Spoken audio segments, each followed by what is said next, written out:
Today on Parents Corner, a conversation with a midday block volunteer about her time in a second grade classroom at Crofton Elementary School.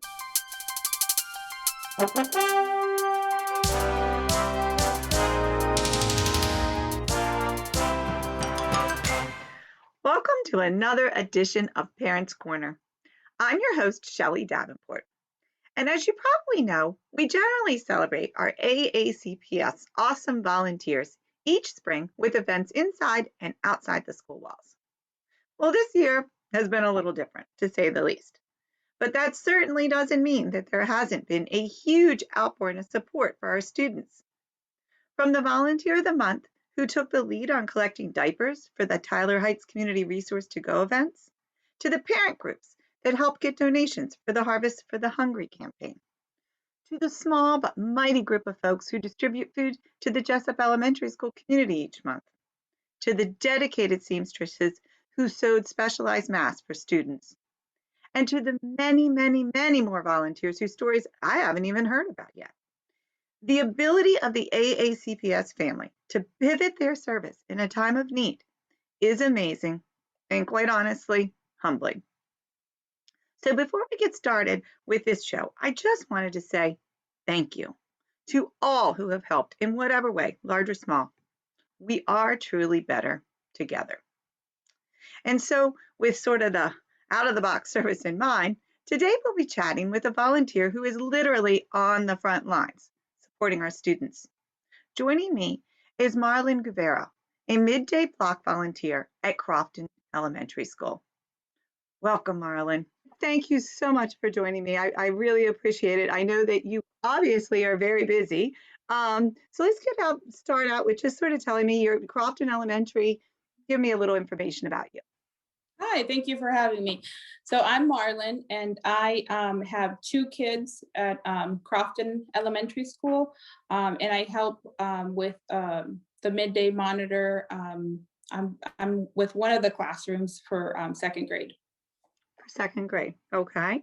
And so what got you? And it's in the second grade classroom that your child is in, or one of your Correct. children is in. Okay. Yep. And so what got you interested in being a midday monitor? So I've always volunteered in the classrooms, even before COVID. And then I got the email from our principal that we were starting school again, and they needed midday volunteers to help so that the teachers could one, get a break, lunch break, and two, for them to have a period quiet, away from the classroom for planning. So I'm usually in the classroom every year. So and I missed it. So I took that opportunity to volunteer. Awesome. Yeah, I know that a lot of times the teachers are getting together too within their, like all the second grade teachers, to do collaborative planning. So it's an important little break for them. Plus they get to have some lunch. Right. So so you're in with second grade, which is, I mean, having been in a school, second grade is pretty fun. And you have a second grader, so you know a lot about second graders.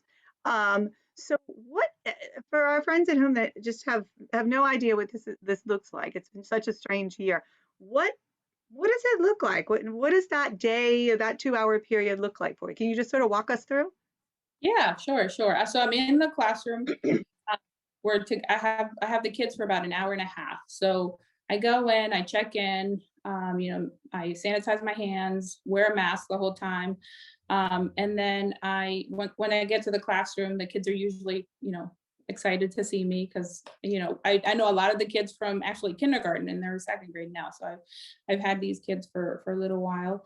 And we do 30 minutes of recess. So we go outside if it's not too cold. And we have, each class has a bin with their balls. They have jump ropes. They have hula hoops, chalk, and we take that outside, and we're outside for about 30 minutes, and we let the kids just run around and, we try to keep them 6 feet apart while they're outside. Sometimes it's a little difficult, kids, but they do a really good job of just keeping their mask on. Then after those 30 minutes, we come back in, I have them all wash their hands, and then we distribute lunches.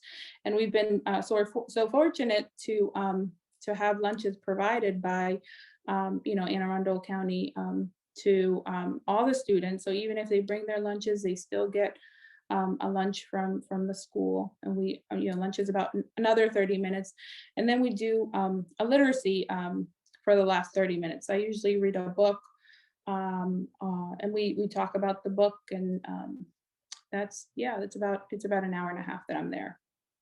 Hmm, that sounds like a nice hour and a half, actually. It is, and it goes by really quickly because I try to keep the kids engaged, especially during the last 30 minutes, with the book. So it's nice. It sounds like a good way of keeping them engaged. So then Mhm. you also said that they're really good about keeping their masks on and that you all go outside. So when you go outside, do you have different parts of the playground that you're going on? How does that work? Or only your class goes out at one time? No, there are several classes, but they've broken up, like the bus loop is broken up into two different sections. So one class will have the top of the bus loop, another class will have the lower half, another class will be in the basketball court. So we still stay within our small group. There are several classes going on at the same time, but the kids don't interact with the other classes. We try to keep them with So their second grade, you know, trying to think the specific. words cohort. So they just stay within their cohort on the playground, Correct. Yep. but they bring out different material. And so then are they in, you may have said this, so they're in different, like one day they might be in this part of the playground and another day they're in this part? Correct. Yep. They do. Go to different sections of the playground. Last week we were on the basketball court. This week we were like in the bus loop. So the kids really enjoy it. We'll do today. We did relay races, but we couldn't touch each other. So it was interesting to try to do what we normally would do, but we have to be careful with the 6 feet distance. And I always have my hand sanitizer, so I'm always telling them to sanitize outside. So they're really good about what surprised me the most was that they're really good about wearing the mask. So I don't know if they had practice. I'm thinking they had practice at home, or but most kids, that's not an issue. They know that they have to keep their mask. They wear it properly, so it's covering their nose and their mouth. So I'm surprised that these 7-year-olds, 8-year-olds are really good about wearing their masks. Some of them are even better than some of us adults, actually. Funny you say that. I was with a fifth grade class just for recess last week, and Yeah. I really marveled at how accommodating they were about that. Mhm. And then also their ability to just be really creative on the playground. Like they just took turns and they figured out how to play. They just, I think maybe they're just happy to be to be back, and they're willing to to be team players.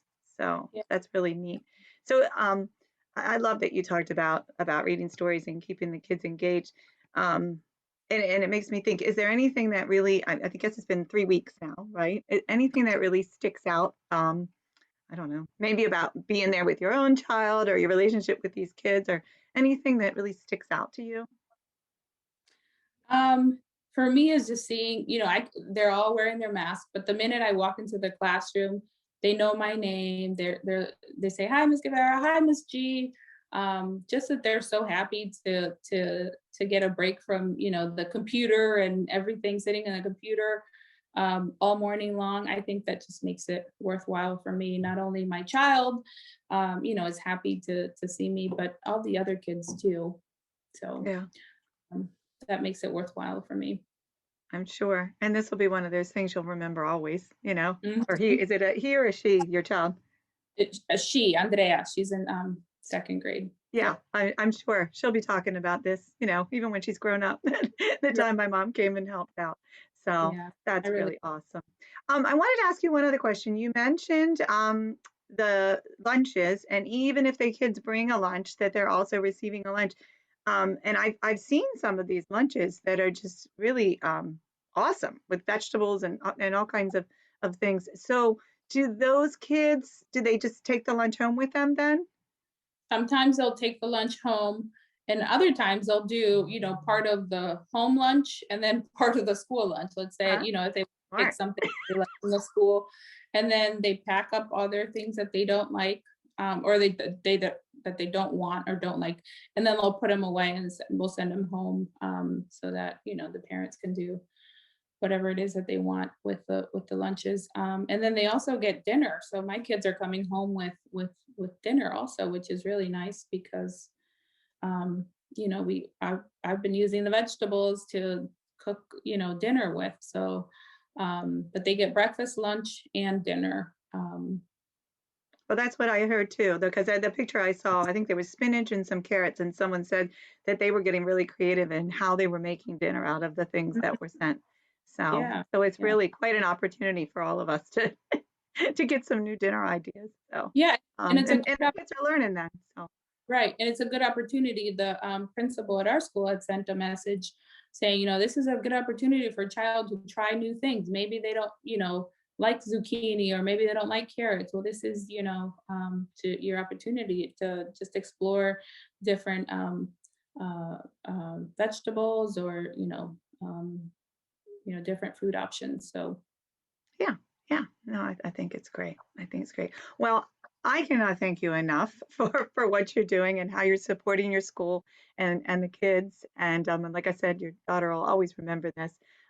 It really is appreciated because I mean, across the board, I know all the schools really need the help and need the support and want this break to be a positive experience for the kids. And just like you said, when you come in, their smiles and they want to build relationships. So yeah, it's really appreciated, and I appreciate all the volunteers out there that are doing this work, because it's not easy, and I think we're all happy to get back to some bit of normal. yeah. Um, And I'm really grateful for the opportunity. I saw this as an opportunity not just to help my child, but also to help the teachers and the administrators, because it's difficult. They couldn't get subs for all these different classrooms, so they filled in the gaps with volunteers, and I'm just grateful that I'm able to help out, to provide for the little help that I can, to these kids in our community. yeah, it's good stuff. All right. Well, thank you. It was so nice to meet you. We truly appreciate you and all the marvelous volunteers out there making a difference because we really couldn't do it without you. So thanks and thank you, viewers and possibly volunteers, for joining us. See you next time.